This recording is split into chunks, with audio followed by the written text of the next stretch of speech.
The test is in 4 parts: Part 1, Part 2, Part 3, and Part 4. Now look at Part 1.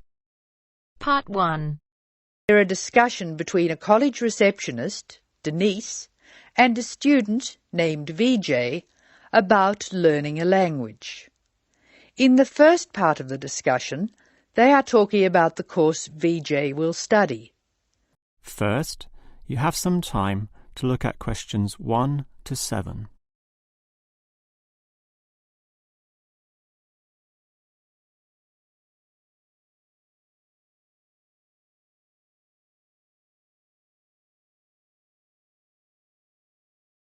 Now we shall begin. You should answer the questions as you listen, because you will not hear the recording a second time. Now listen carefully and answer questions 1 to 7. Hello. May I help you? Hello. Is this the right place for me to register to study foreign languages? Yes, it is. May I have your name, please? VJ. My family name is Paresh. VJ Paresh. Okay. Do you have a telephone number? Yeah. 909-2467. Thank you. Now, which language would you like to learn? We offer French, Italian, Cantonese, Mandarin, Spanish, Portuguese. I'd like to learn Spanish, please. Okay. Our classes are conducted in lots of different places. We have classrooms in the city and here in this building. What's this building called? This is Building A. I work near here, so it'd be best to study in Building A. What time do you want to come to lessons? They go on for 3 hours and they start at 10 a.m., 4 p.m., and 6 p.m. I wish I could come to the daytime lessons, but I can't. So 6 p.m, please. That's our most popular time, of course. Have you ever studied Spanish before? No, I haven't. We describe our classes by level and number. Your class is called Elementary 1. Okay. When will classes start? Elementary 1 begins, just a minute. It begins on August 10. Great. Now what else do I have to do? Before you hear the rest of the conversation, you have some time to look at questions 8 to 10.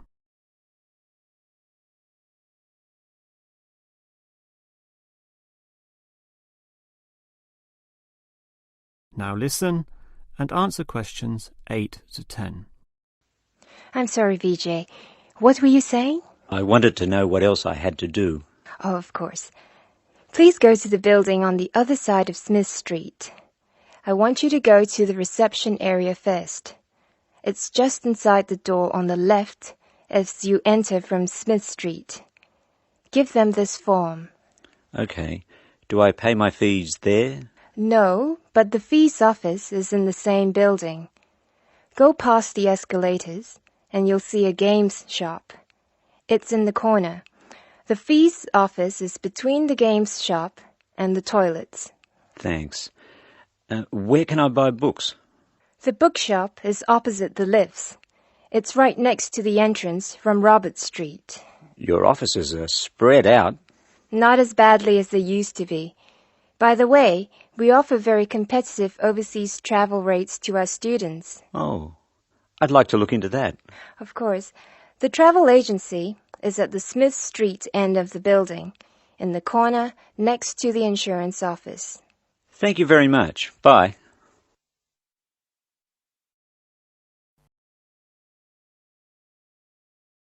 That is the end of Part 1. You now have half a minute to check your answers.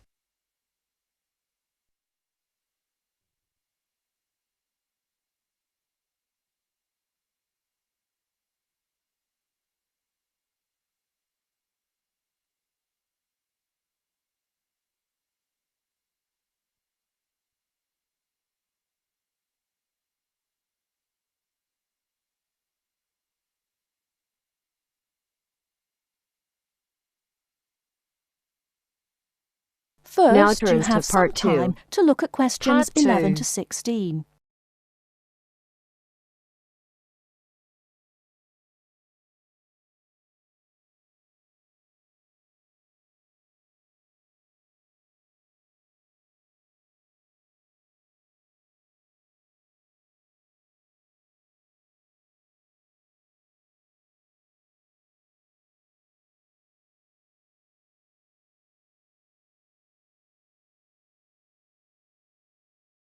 Now, listen carefully and answer questions 11 to 16. Good afternoon. Hello. How can I help you? I'd like to make a transfer, please. You want to transfer some money? That's fine. Let me just bring up some details. Right, here we are. Can you tell me your name, please? It's Alice Deltour. OK, and your date of birth? 20th of February 1982. Right, and for security, can I have the first letter of your password? It's B. And the fifth letter? That's F. Fine. Now, where do you want to make the transfer to and from? I'd like to send money from my current account abroad. Which country are you sending it to? To China. My boyfriend is on holiday there, and he's run out of money. Oh dear. China, OK. Now, there are several ways to do this. We can do it by credit card, by electronic transfer, by cheque or by banker's draft. I'm not sure. What's the best way? Well, that all depends. The simplest way is by cheque, really. I just write the cheque and send it. Yes, but it can be very slow and take a long time for the money to clear, between 3 to 4 weeks. How soon do you need the money to get there? I'd like it to get there in the next couple of weeks. So really, sending a cheque is going to be too slow? Yes, I think so. Let's look at electronic transfer then. This usually takes between 2 and 5 working days. That's 2 to 5 days.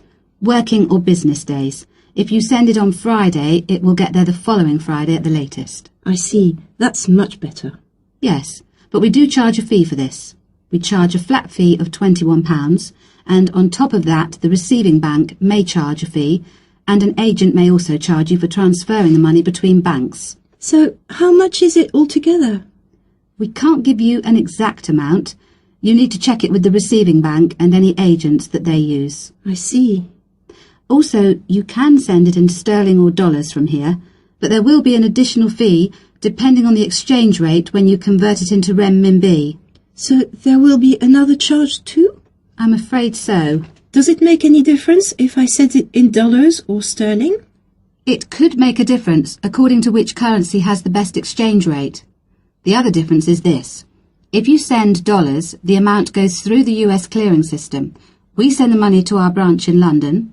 They then send it to our branch in New York, and the New York branch sends it to the bank in China. It goes all around the world then.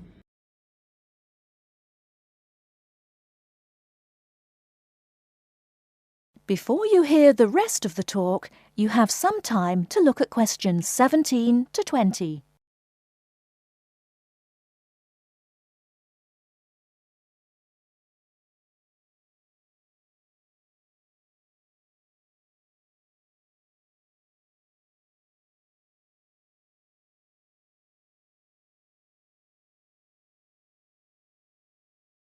Now listen and answer questions 17 to 20.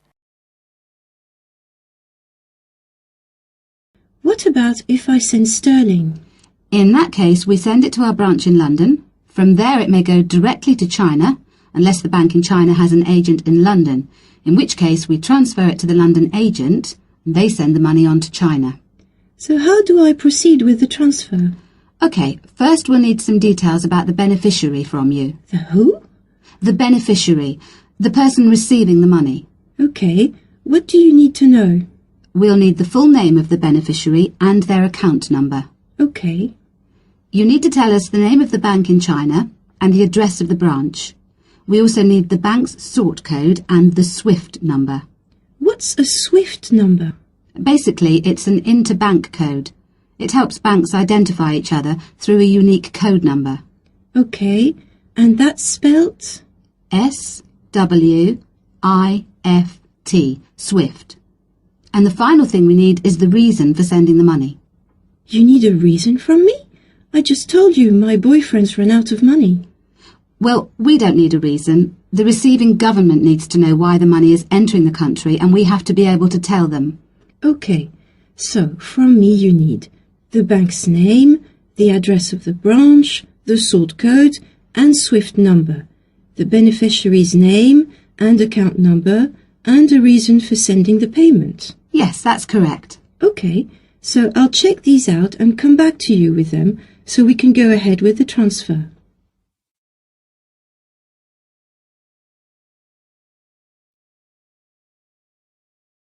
That is the end of part 2.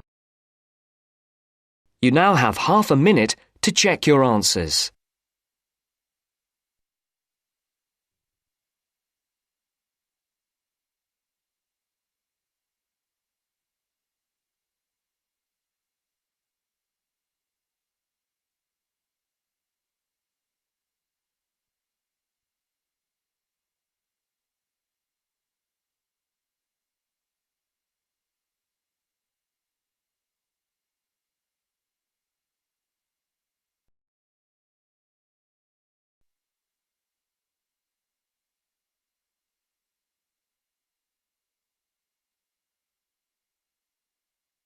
Now turns to part 3. Part 3. Now turns to part 3. Part 3. You will hear some students talking about an arts assignment. First, you have some time to look at questions 21 to 25.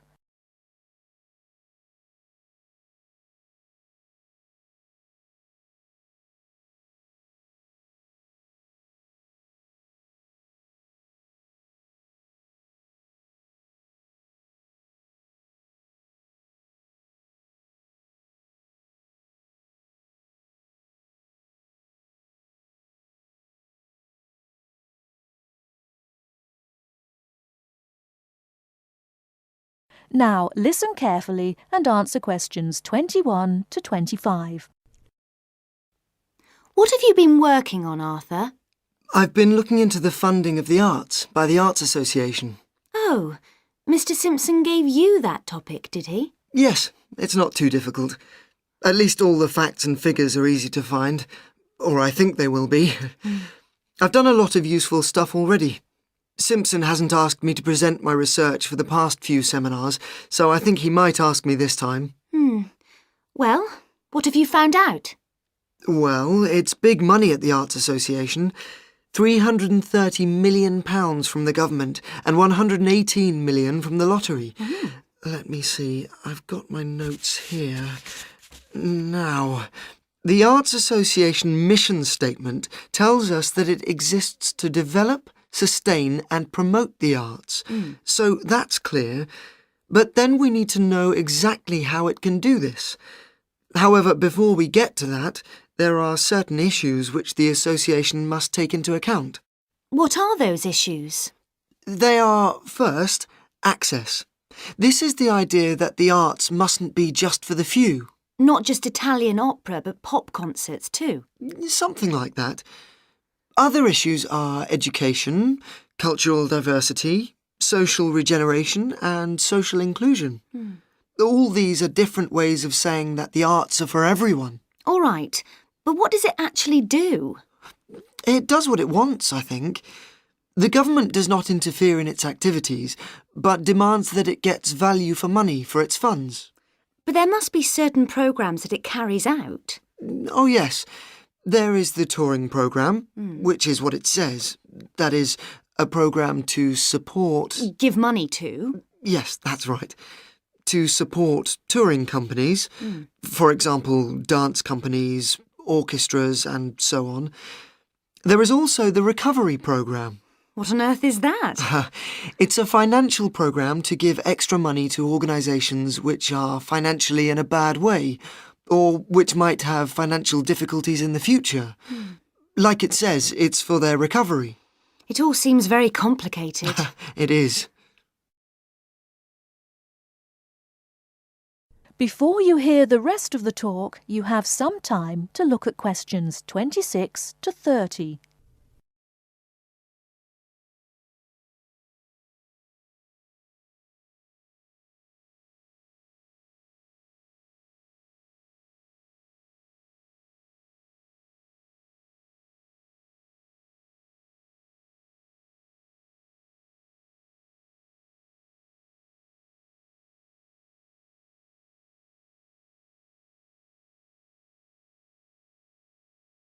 Now listen and answer questions 26 to 30. Did you get any information on the reading for the other half of our work? Yes, I did. You mean the Art and Society module? Yes. Yes. I met Simpson himself as we were waiting for a train at Norchester Station, so I managed to ask him. Any luck? Yes, I've got the notes I took here. He told me, of course, to start with Greenberg, who covers contemporary art and the up-to-the-minute movements in America. It's about the modern movements, really.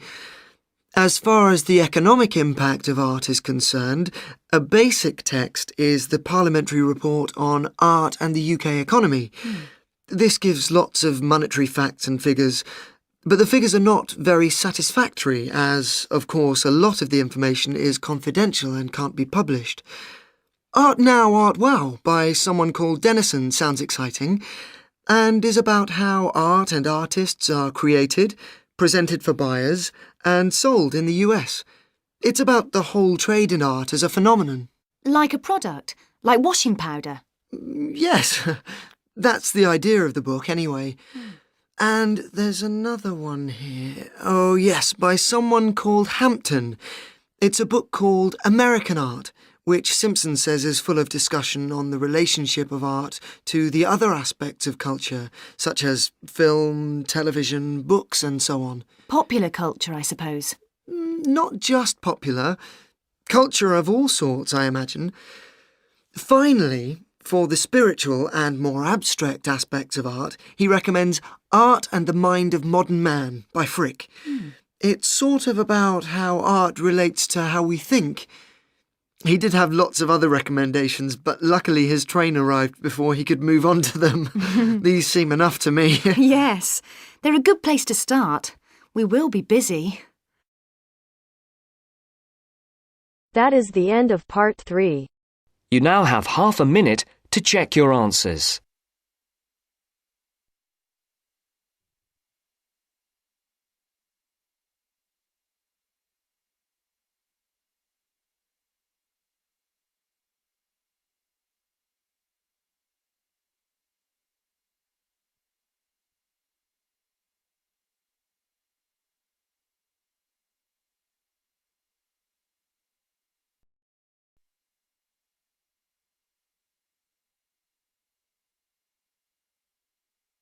Now turns to part 4. Part 4. First, you have some time to look at questions 31 to 40.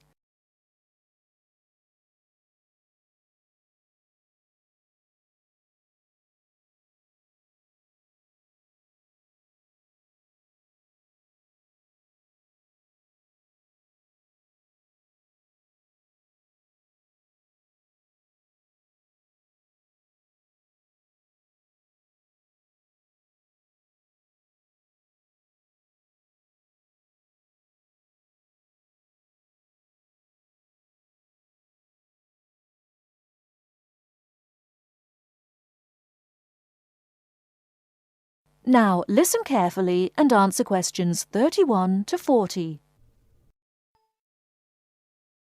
Good afternoon, everybody. My name is Sally Miller, and I'm here to offer you some advice on legal matters whilst you are studying at this university.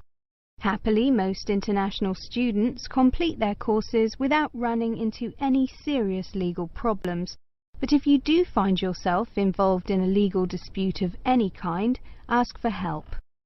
There are 2 options. First, contact the students' union or welfare officer. Even if they cannot help you directly, they should be able to advise you where to go for help. The second possibility is to contact the Citizens Advice Bureau in your area. You can find them in the local telephone directory. They will be able to recommend a solicitor if you need one, and tell you if there is a local law centre providing free legal advice.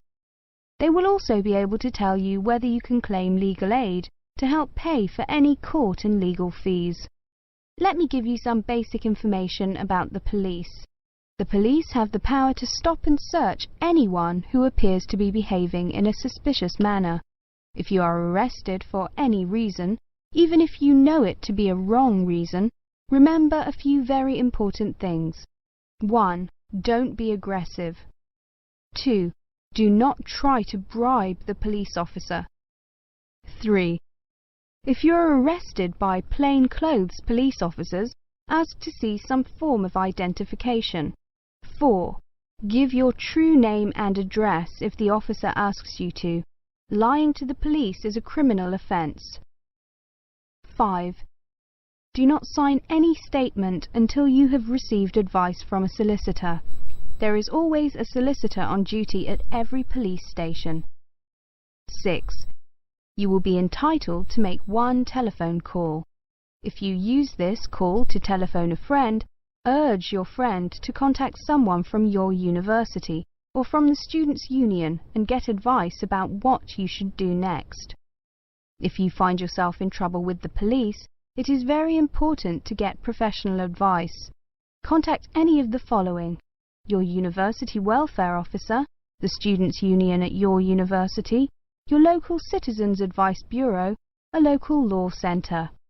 If you are found guilty of an offence, it could seriously damage your position as an international student, so be sure to ask for help as early in the process as possible.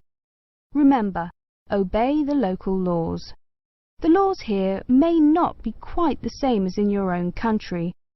Here are a few examples of actions that are illegal here.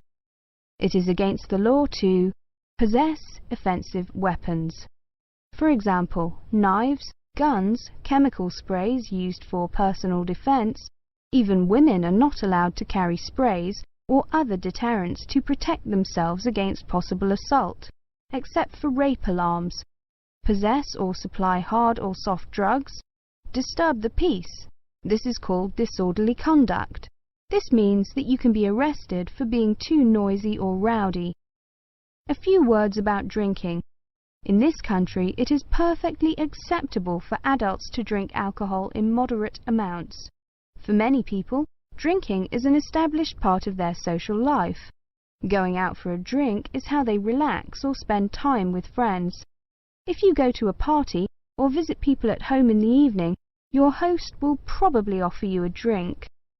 Often a lot of university social life can revolve around drinking, especially for undergraduates. Do not be surprised if people arrange to meet in a bar, or if events are held in a pub.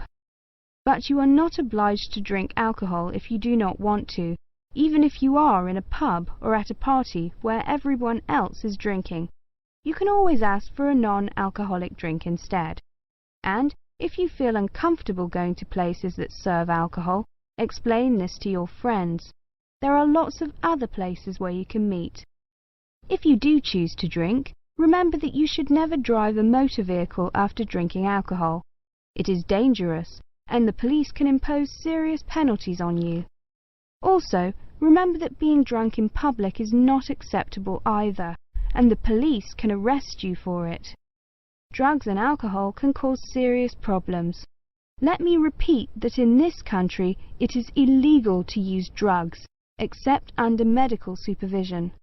But if you do use illegal drugs and you develop a problem, there are organisations you can contact. Contact your students' union or your student counsellor.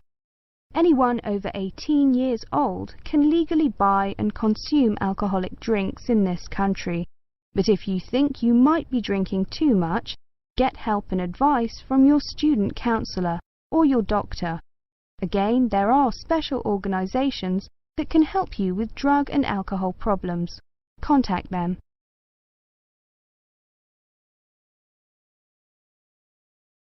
That is the end of part 4. You now have half a minute to check your answers.